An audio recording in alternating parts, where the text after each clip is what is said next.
నారాయణ స్వామి వారి దేవస్థానం ప్రకాశం జిల్లా సిఎస్పురం మండలం కోవిలంపాడు పంచాయతీ మిట్టపాలెం గ్రామంలో కలదు.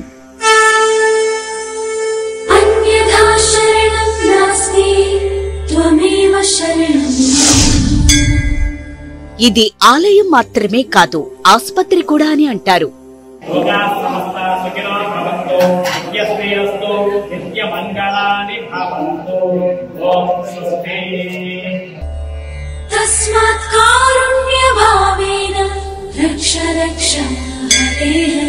ఎందుకంటే భక్తులు దేవస్థానంలో స్నానమాచరించి నియమ నిష్ఠలతో తడి వస్త్రాలతో దేవస్థానంలో 5 ఆదివారాలు 108 ప్రదక్షిణములు చేసి పొంగలి నైవేద్యంగా సమర్పించి రాత్రికి నిద్ర చేయడం వలన ఆసుపత్రికి వెళ్లకుండానే ఎటువంటి చర్మరోగాల నుండైనా దీర్ఘకాలిక వ్యాధుల నుండైనా స్వామివారి అనుగ్రహంతో విముక్తి పొందుతారు.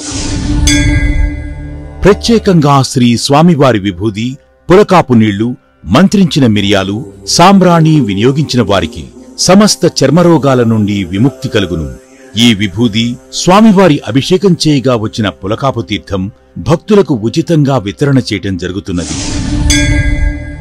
అదేవిధంగా ఎటువంటి గాలిపీడలు, గ్రహబాధల వల్ల పీడించబడుతున్న వారు ఈ నారాయణ స్వామి వారిని దర్శించిన ఎడల గాలిపీడలు, గ్రహబాధల నుండి విముక్తి పొందుతారు.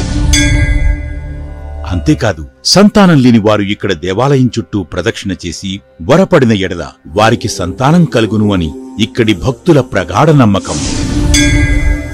ధర్మబద్ధమై కొంగు బంగారమై భక్తుల కోరికలు తీర్చుతూ శ్రీ స్వామివారు విరాజిల్లుతున్నారు. కావున 50 మంది భక్తులు ఈ ఆలయమునకు విచ్చేసి శ్రీ స్వామివారిని దర్శించుకుని శ్రీ శ్రీ శ్రీ నారాయణ స్వామివారి కృపకు పాత్రులు కాగలరని కోరుతున్నాము.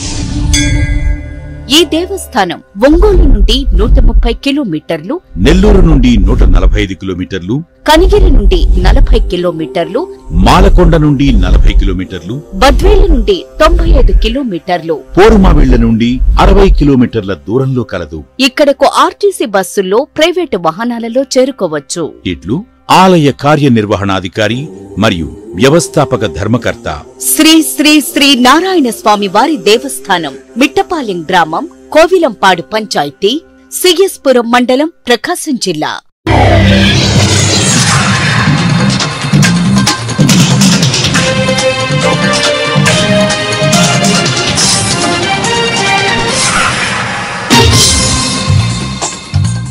నమస్కారం, సిటీ న్యూస్ కి స్వాగతం. ఈనాటి వార్తా విశేషాలు. కందుకూరు పట్టణంలోని శ్రీరామ్ నగర్ కాలనీలో డెంగీ జ్వరంతో మరణించిన మునిబాబు కుటుంబాన్ని Aam Aadmi party Kandukur assembly convener Neti Maheswararao ఆధ్వర్యంలో పార్టీ నాయకులు పాలేటి కోటేశ్వరరావు, బి వెంకటేశ్వర్లు, సిపిఐ కందుకూరు కార్యదర్శి సురేష్, ఆప్ మహిళా నాయకురాలు ఈశ్వరమ్మతో కలిసి పరామర్శించారు. ఈ సందర్భంగా ఆయన మాట్లాడుతూ డెంగ్యూ చికిత్స ఖర్చుతో కూడుకున్నది, పేద ప్రజలు ఆ భారాన్ని భరించలేకపోతున్నారు.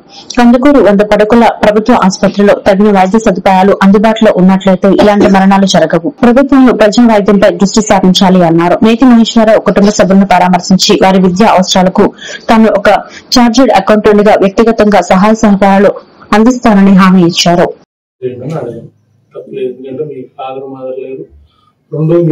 మీ బ్రదర్ చనిపోవటానికి కూడా ప్రభుత్వ నిర్లక్ష్యం అంటారు. ఇప్పుడు ఇక్కడ 100 పడకల హాస్పిటల్ ఉంది, 100 పడకల హాస్పిటల్ చేస్తామా వాళ్ళు ఏదన్నా ఆఫీస్లో అసిస్టెంట్ పని కానీ ఏదన్నా చేస్తావా? అది కూడా అడుగుదా. సూర్యపోయిన దూరం వచ్చినా కూడా మీరు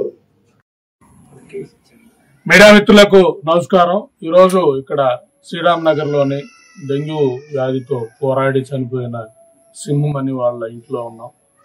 దురదృష్టం ఏంటంటే ఈ అబ్బాయి వాళ్ళ మదరు, ఫాదర్ ఇద్దరు కూడా చనిపోయిన పరిస్థితి. ఈ అబ్బాయి మీదనే ఈ కుటుంబం ఆధారపడుతున్న పరిస్థితి. ఈ అమ్మాయి సిఈసి చదువుతా ఉందంటే సిఏ చేయాలన్న లక్ష్యంతో, ఇంకో అమ్మాయి వచ్చేకి పాపం కుటుంబాన్ని నడపడం కోసం చదువు మానేసి షాప్ లో పనిచేస్తున్న పరిస్థితి.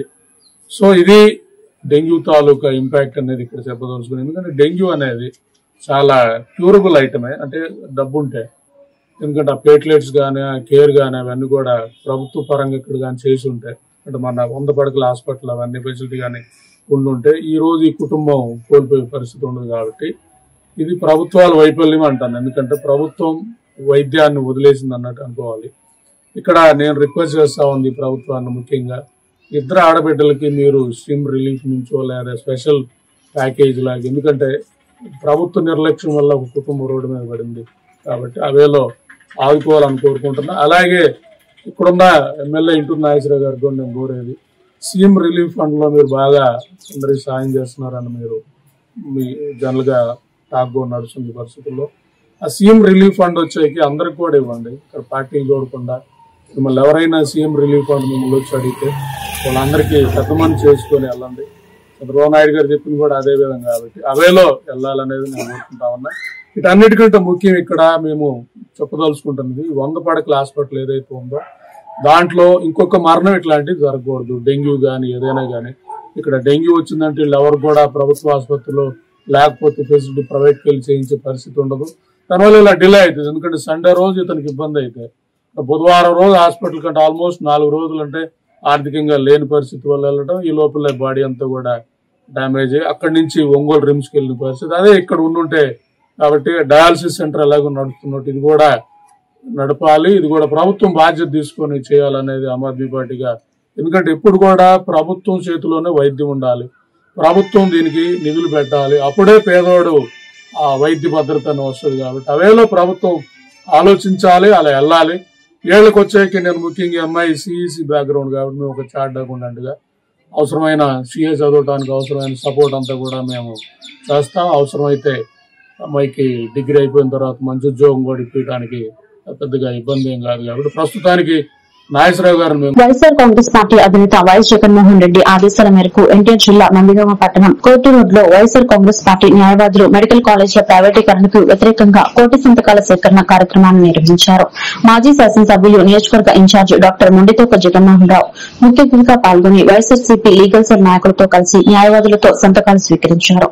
ఈ సందర్భంగా కూటమి ప్రభుత్వం మెడికల్ కాలేజీల ప్రైవేటీకరణను తక్షణమే విరమించుకోవాలని వారు డిమాండ్ చేశారు.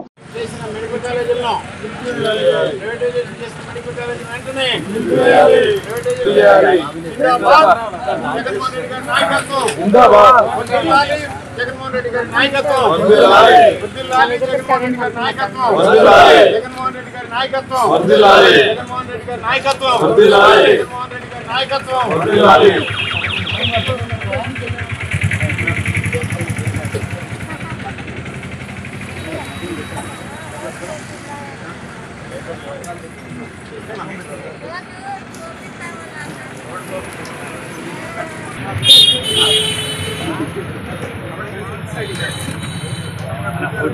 యూనియన్ బ్యాంక్ ఆఫ్ ఇండియా 107వ వ్యవస్థాపక దినోత్సవం సందర్భంగా గుడివాడలో మెయిన్ బ్రాంచ్ నందు senior branch manager MV Durgaprasad ఆధ్వర్యంలో కేక్ కట్ చేసి సెలబ్రేషన్ నిర్వహించారు. ఈ కార్యక్రమంలో కస్టమర్ మీట్ నిర్వహించారు. మేనేజర్ మాట్లాడుతూ యూబీఐ 1990లో స్థాపించి దేశవ్యాప్తంగా ప్రజల నమ్మకాన్ని పొందిందని, గుడివాడ శాఖ కూడా ఆ విశ్వాసాన్ని నిలబెట్టుకుంటూ గ్రాహకులకు సమర్థవంతమైన సేవలను అందిస్తుందని, భవిష్యత్తులో డిజిటల్ బ్యాంకింగ్, రైతు రుణాలు, స్వయం సహాయక సంఘాలు మరియు ఎంఎస్ఎంఈ రంగానికి మరిన్ని సౌకర్యాలు అందించేందుకు కృషి చేస్తామన్నారు. Deputy manager Ashok, loans manager Swapna, CSK Sudhakar, Swamya పాల్గొన్నారు.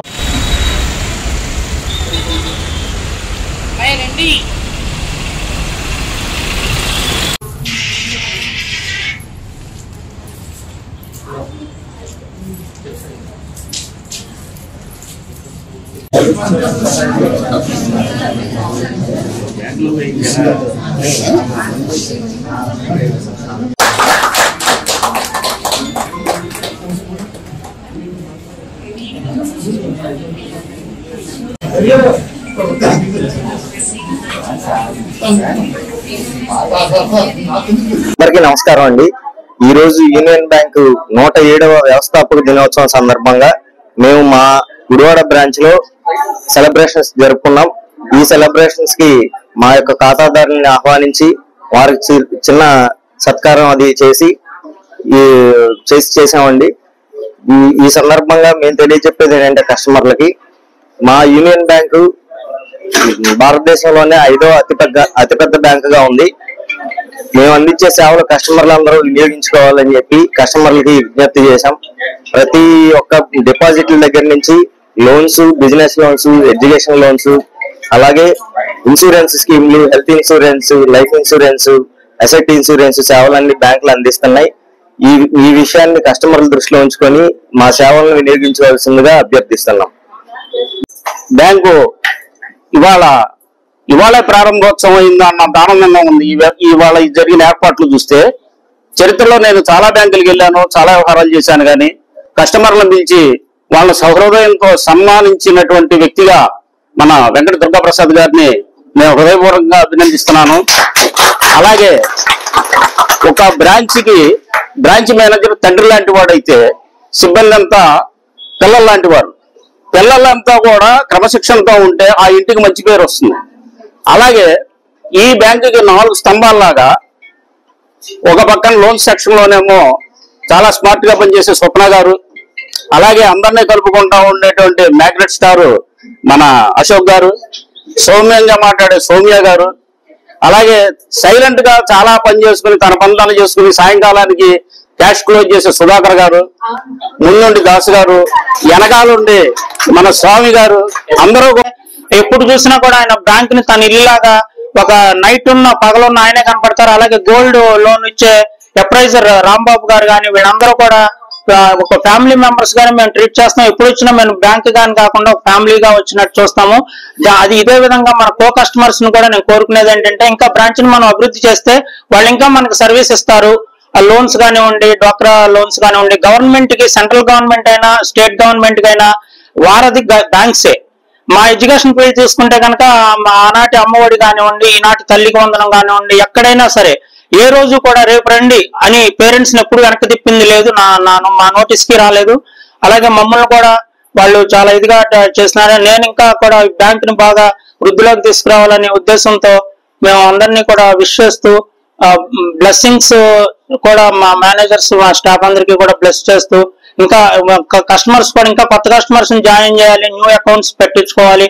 దాని టర్న్ ఓవర్ పెంచామనుకోండి మన బ్యాంక్ మనకి. అక్టోబర్ నెలలో మోందో తుఫాను వల్ల గుడివాడ డివిజన్ లో దెబ్బతిన్న వరి పంట పొలాలను పకడ్బందీగా వెరిఫై చేసి పై అధికారులకు పంపించినట్లు assistant director of agriculture Gudivada ADAs Kavitha city news ప్రతినిధికి తెలియజేశారు. గుడివాడ మండలంలో 829 మంది రైతులకు గాను 1070 ఎకరాలు, నందివాడ మండలంలో 455 మందికి రైతులకు గాను 514 ఎకరాలు, పెదపారపూడి మండలంలో 2861 మందికి రైతులకు గాను 4356 ఎకరాలు, మొత్తం డివిజన్ లో 4145 మంది రైతులకు గాను 5947 ఎకరాలు నష్టం జరిగిందని గవర్నమెంట్ నామ్స్ ప్రకారం త్వరలో రైతులకు ఎకరానికి 10,000 రూపాయలు చొప్పున వారి అకౌంట్ కు నష్టపరిహారం అందుతుందన్నారు.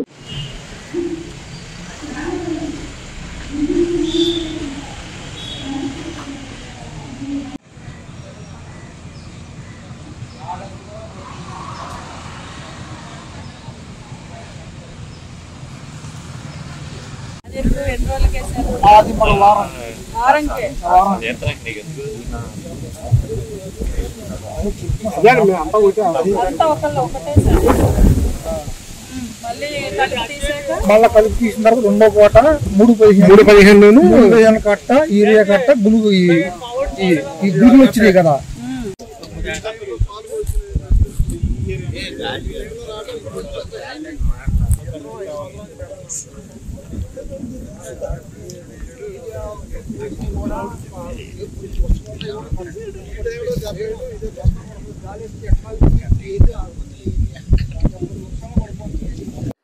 అందరికీ నమస్కారం అండి. మొన్న అక్టోబర్ నెల చివరిలో వచ్చిన మోందా తుఫాన్ కి గుడివాడ డివిజన్ లో వరి పంటకి నష్టం జరిగింది.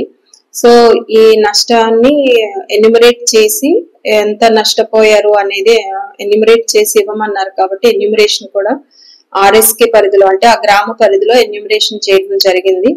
సో మనకి గుడివాడలో వచ్చేసి 829 మంది రైతులకి గాను 1075 ఎకరాల పంట వరి పంట నేలకి ఒరిగి నష్టం జరిగింది అనేది మనం నష్టాన్ని మనం ఎన్యూమరేట్ చేసి రిపోర్ట్ చేసాం. అలాగే నందివాడలో ఒక 455 మంది రైతులకి గాను 514 ఎకరాల వరి పైరు నష్టపోవడం జరిగింది. పెద్దపారపూడి వచ్చేసి 2861 మంది రైతులకి 4356 ఎకరాల్లో వరి అనేది నేలకి ఒరిగి నష్టం జరిగిందనమాట. సో మన గుడివాడ డివిజన్ లో చూసినట్లయితే గుడివాడ, నందివాడ, పెదపారపూడి ఈ 3 మండలాల్లోనూ 4145 మంది రైతులకి చెందిన 5947 ఎకరాలలో వరి పైరు నష్టపోయింది అని చెప్పి మేము మా విలేజ్ లెవెల్ టీమ్ ఎన్యూమరేట్ చేసి పైకి నివేదికలు పంపడం జరిగిందండి. సో మనకున్న గవర్నమెంట్ నామ్స్ ప్రకారం ఎకరానికి 10,000 చొప్పున ఈ ఏదైతే మేము ఎన్యూమరేట్ చేసామో వాటికి నష్టపరిహారం అనేది గవర్నమెంట్ నుంచి రిలీజ్ చేసి రైతుల అకౌంట్ లోకి జమ చేయటం జరుగుతుంది. ప్రస్తుతానికి మా దగ్గర నుంచి హైయర్ లెవెల్ కి రిపోర్ట్స్ వెళ్ళిపోయినాయి. అక్కడి నుంచి వాళ్ళు క్యాలిక్యులేట్ చేసుకుని ఎకరానికి 10,000, అలాగే పెద్ద రైతులు అయితే కనుక మాక్సిమం ఎకరానికి 5,000 వరకు కూడా ఈ నష్ట పరిహారాన్ని రైతులకి సంబంధించిన అకౌంట్స్ లో వేయటం జరుగుతుంది.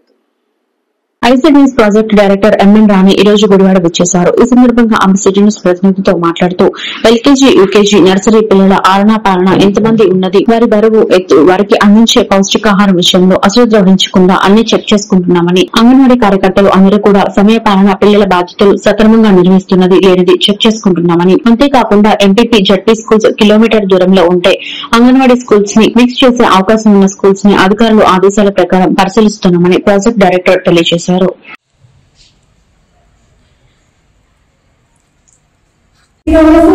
చేసుకోవాలి. మీరు చేసే కార్యక్రమాలు ఏవైతే ఉన్నాయో వాటికి ఖచ్చితంగా మీరు ఏదో యాక్టివిటీ కనీసం యాక్టివిటీ చేయించినా అది చాలా ఉపయోగంగా ఉంటుంది. తర్వాత యాక్టివిటీ బాగా ఎంజాయ్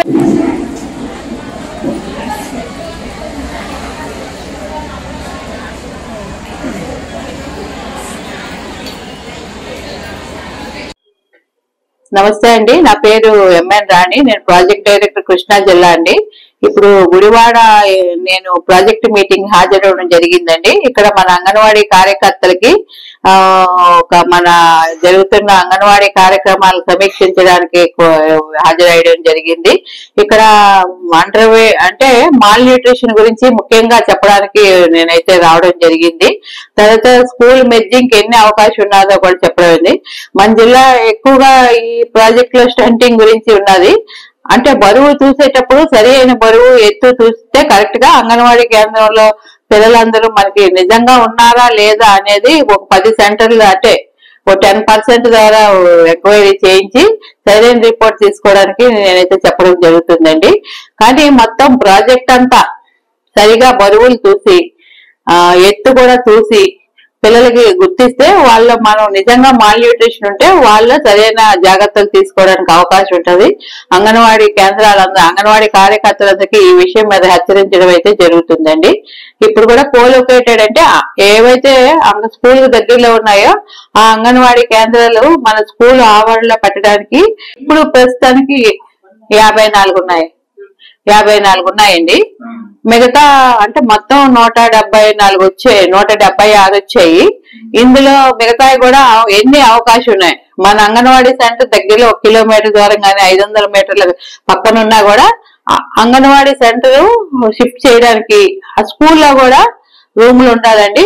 అవి కూడా ఉన్నాయా లేదా అనేది మన స్కూల్ ఎడ్యుకేషన్ వాళ్ళతో కూడా కన్సల్ట్ చేసి మన ప్రీ స్కూల్ నిర్వహణ బాగా జరగడానికి, ప్రీ స్కూల్ హాజరు మెరుగుపరచడానికి ఈ విషయంలో జాగ్రత్తలు అయితే తీసుకోవడం జరుగుతుందండి. అంటే ఎంపీపీ స్కూల్ అంటే మామూలుగా 1 నుంచి 5వ తరగతి వరకు ఉంటాయి కదా, ఆ స్కూల్లో ఎక్కువగా తీసుకుంటాం. ఎందుకంటే మా దగ్గర 3 to 6 years పిల్లలు ఉంటారు కాబట్టి, ఎల్కేజీ, యూకేజీ, నర్సరీ కాబట్టి ఎక్కువ అదే ప్రయారిటీగా తీసుకుంటున్నామండి. అందులో మెర్జింగ్ చేయడానికి మేము అయితే ప్రయత్నం చేస్తున్నాం. మేము స్కూల్ ఎడ్యుకేషన్ వారికి మాకు కలిపి మీటింగ్ పెట్టడం ఇప్పుడే జరిగింది. దీనిలో ఎన్ని అవకాశం ఉంటే అన్ని స్కూల్లో కోలొకేటెడ్ చేయడానికి ప్రయత్నం చేస్తున్నాం. ఈ వార్తలు ఇంతటితో సమాప్తం. మరొక బిల్డర్ లో మళ్ళీ కలుద్దాం. నమస్కారం.